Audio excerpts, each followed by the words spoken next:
Dako gyud pasalamat nga natagaan mi pagtagad ni Mayor Raymond Garcia na makapwesto mi anang dapita man. Kay kung dili tungod niya, wala mi diya ma'am, tuag yapon mi sa luyo. Nagantos mi nga kanunay mingaw tungod dili man mi makita dito sa among karaang pwesto. Kini ang bugtong nasulti ni Joel Paclibar, ang presidente sa mga retailer og burloloy diha sa Tabuan Market, sa suporta nga gihatag sa lokal nga pangagamhanan sa siyudad sa Sugbo ngadto kanilang mga manindahay human gibuksan ang bag-ong pasalubong center diha sa Tabuan.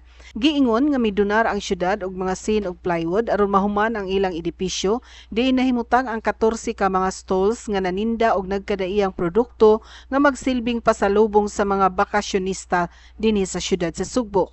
Natukod ang bag-ong pasalubong center human kini aprobahi sa Market Authority sa Dakbayan sa Sugbo. Matod sa officer in charge sa merkado sa Tabuan, Hilda Velasco, nga kaugalingong gasto sa mga negosyante ang pagtukod sa pasalubong center, panwa sab sila balibari sa syudad dihang nangayo sila construction materials aron kini mahuman.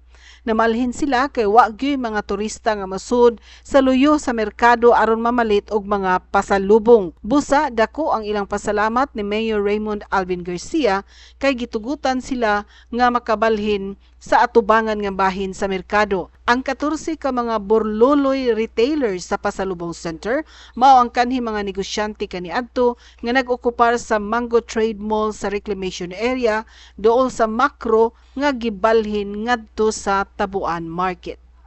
Kini ang balita, Amy Matis, Cebu City News.